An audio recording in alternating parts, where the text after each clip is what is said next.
Hello there, world history people. Let's learn all about China in the Cold War. China in the Cold War, oh yeah. China had finally finished its civil war and the communists were victorious. Communist China. And they were led by this guy, Chairman Mao Zedong, and his goal is to convert China into a communist utopia. Let's see how he does it, and let's see how successful communism's gonna be in the most populated country on planet Earth. Alright, so let's move ahead. There's Mao right there, just clapping his hands, being a dude.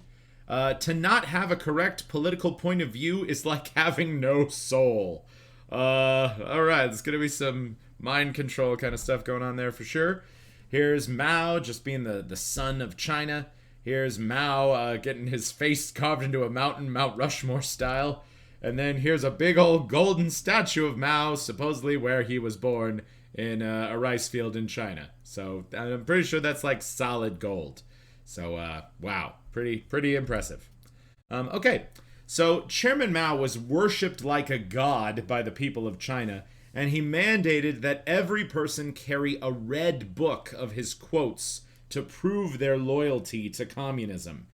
This little red book, it was probably the most mass-produced book in China in all of Chinese history. It was only like maybe 30 pages long, and it was kind of set up in the same style as the Bible, where there are these little quote passages of just things to know and things to live your life by. So there was definitely kind of a religious fervor associated with it. And supposedly in China during this time, if you did not carry around a little red book with you, you would be seen as a traitor and possibly killed by a mob of people. So you gotta carry a red book to conform and be a part of the communist revolution. Alright, moving on. So here's people waving that red book. That was the book on the cover. And they are the red book. Oh my gosh. And they're doing it, worshipping Mao. That guy's so happy with his red book. Okay, and so Mao knew that all these people loved him and they were all about improving China again. So Mao had this idea called the Cultural Revolution, where he actually encouraged the people of China to not become intellectuals. He encouraged the people of China to become farmers. He said, this will be our path to socialism. We're all going to be the same if we all do the same job. So he highly encouraged people to quit school, to quit university, to quit the cities, and to work out on the fields and learn from the peasants and to cooperate and share. And in response to this cultural revolution, these, especially the young people associated with it, are going to kind of take it to the next level. I'm going to talk about that in the next slide. All right, let's check it out. So here's the Chinese Boy Scout girls, I guess, reading quotes from Mao's book. Here's a bunch of propaganda related to how amazing China's going to be when everyone reads the red book. The red book, and Chairman Mao is together with us at all times.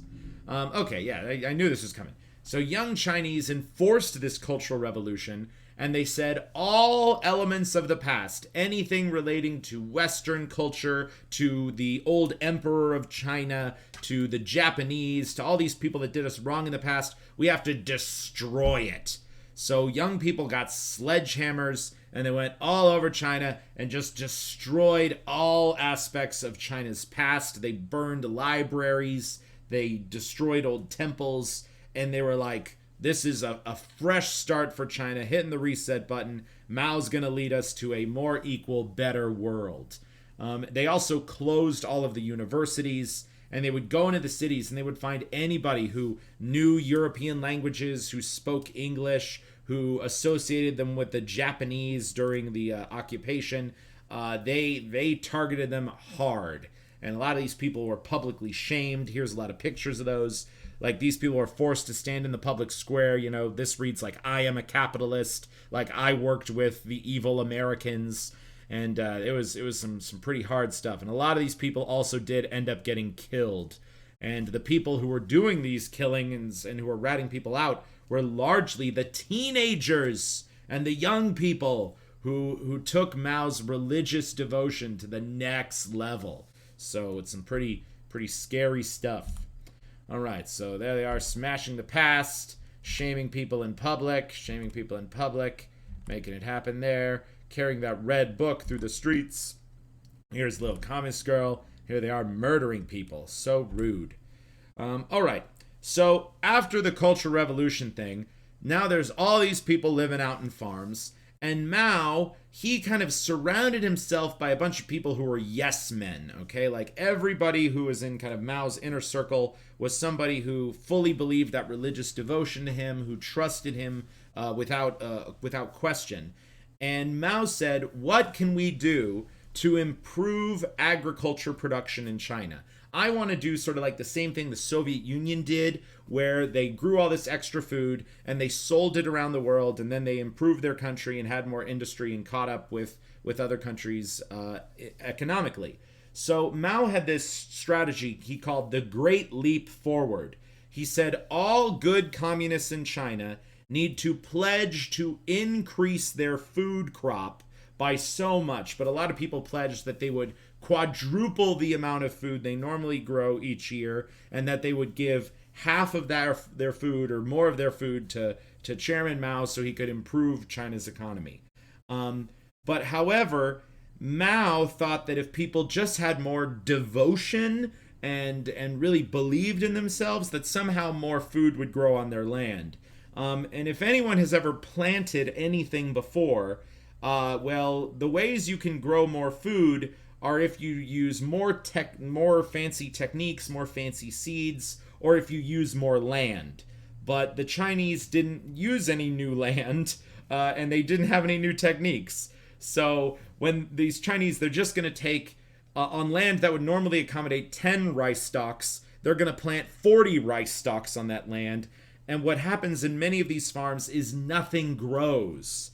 So this was just a big dream that somehow 4 times the food would get grown, but there was no changes in their agricultural system, and it's going to turn out real bad. All right, so let's check out some propaganda related to the Great Leap Forward. Here's some people riding a dragon, carrying a bunch of food.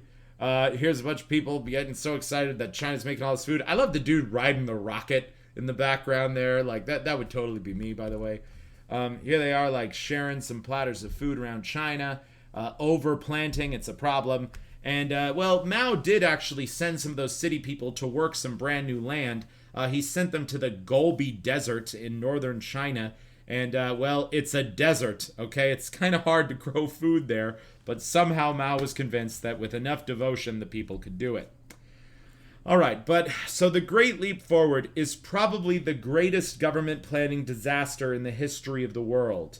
The vast majority of people in China planted all of these extra rice stalks. Those rice stalks kind of grew in with other rice stalks. They didn't have enough land or enough water to actually grow into full crops. And so many of these people's crops failed. And if you actually look at a historical body count, like we can, and I'll zoom in on this picture here. I'll just zoom in on it right now. So King Leopold II killed 10 million people. Adolf Hitler killed probably 12 million people when you factor in all the deaths associated with him during World War II. Stalin killed probably 20 million people. And Mao Zedong, it's estimated he killed maybe as many as 50 million people, mostly during the Great Leap Forward. So, if you actually are just totally looking on a body count statistic, Mao Zedong is the greatest mass murderer of all of human history. But I do want to give this caveat, though. Mao never knew all the people of China were dying. Okay, Mao was surrounded by all these government ministers and people who continually told him how great the Great Leap Forward is doing, how people are making all this extra food. And so Mao was like, okay, let's sell the food to the United States, or let's sell the food to Europe. So his ministers would go into all these farms and they'd be like, oh, we tried to grow all this rice, but it didn't really work. They're like, well, you're giving us the majority of your rice anyway. So all these people continually starved. And there were times, too, when Mao was like, I want to go into the fields and see how the farmers are doing. Without his orders, his assistants and clerks, they actually hid the starving people from Mao. And so like this picture that was taken right here, like all of these people were like smiling, being like, oh, Chairman Mao, we love you so much. And Mao's like, wow, things are working out really well in this farm. Look at all this rice that's being grown here. But this was one of these freak fields that somehow did grow 4 times the rice. It was super rare. And Mao was just kind of never shown the real information of China. He would figure out what was happening later, and he actually severely punished all of those ministers and assistants who lied to him about how bad it really was. So, yeah, it was pretty terrible stuff. All right, so when China went mad, the Cultural Revolution and the Great Leap Forward, there's Mao right there, starving Chinese kids, people starving in China. It was really rough. And yep, mass murderers in history. Okay. So, and here's just some other things I want to emphasize. Mao's China was a very different style of communism than the Soviet Union. The Soviet Union believed in the strength, Mao believed in the strength of the peasants, and that industrialization and technical achievement wasn't that important. Mao really wanted to focus on redistributing the land. He really wanted to achieve economic equality. I mean, he had that whole thing, take all the people out of the city, send them to the farms, while the Soviet Union kind of had the opposite strategy, which was we got to educate everybody, we got to make everybody factory workers, we got to send people in outer space. But this style of communism would be known as Agrarian Communism, or just simply Maoism, because Mao's the guy who kind of came up with it. Vietnam and Cambodia would follow this method as well. So other countries around the world will kind of do Mao-style communism, while other countries will do Soviet-style communism.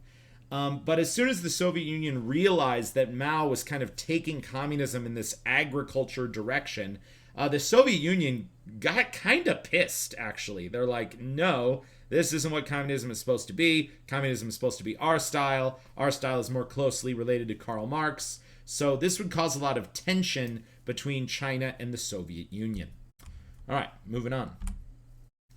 So the Soviet Union told China that all of their ideas with the Cultural Revolution, with the Great Leap Forward, were ridiculously bad ideas, and they were damaging the image of socialism and communism around the world. The Soviet Union even started to publicly state stuff that China was bad for communism. Well, Chairman Mao wouldn't take that sitting down, so he decided to start raising his rhetoric against the Soviet Union. And the Soviet Union and China even had a 7-day war with each other. It was a very limited war along their border with northern China and Mongolia, but soldiers shot at each other and people died. And the world heard about that and they're like, whoa, holy cow, these two communist countries are fighting each other. What's going on? And as soon as the president of the United States at the time, Richard Nixon, heard about that, President Nixon, he calls up China and he's like, hey, China, I heard you and the Soviet Union aren't on good terms anymore. So you want to meet up?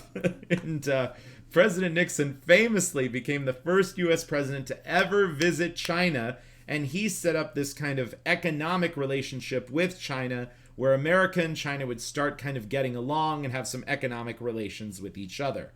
And this whole concept was called rapprochement with China. And look, China's the most populated country in the world. At the start of the Cold War, especially once Mao won the Chinese Civil War, it was like, oh, well, I guess the communists kind of got China with their team. But now we stole their biggest team member, and China's sort of now working more with the United States than working with the Soviet Union. So this was a huge win for America in the Cold War. We're never going to convert China into being full capitalist, but we did at least make sure that they were no longer on the Soviets' team, which sometimes is half the battle. All right, so let's check out some pictures here. So here's and I think the symbolism here is really important. So these are the two symbols of communism, the hammer and the sickle. The sickle represents the farmer, the hammer represents the factory worker, and so it's appropriate that the Soviet Union is battling as the factory worker and Mao is battling as the farmer. All right, and this is such a great meme. The Soviet-Chinese propaganda posters seem to be the story of a beautiful interracial gay couple who met in a metallurgy, got married, and had beautiful children on a farm. I think that's so funny. Okay, then here's the Chinese dragon battling the Russian bear, and then Nixon and Mao meeting, And now America and a panda are stuck together at the hip. Okay, and so here's my last slide today. So soon afterward, Mao passed away, and a new chairman of China named Zhou Enlai took over. And Zhou had a lot of really great ideas about improving the economy. Okay, he went totally away from Mao's ideas of that China's just going to be a land of farmers, and he had more of the Soviet vibe, but he wasn't about to like call up the Soviets and be their friends again, okay? Like they broke up. They broke up hard. But he was like, you know what? Rather than China being a land of farmers, we should be a land of factory workers. And so he starts China's change in the 1980s, and that change continues through the 90s and early 2000s. And that's why today, China is the big factory country of the world, okay? So many of our products say made in China.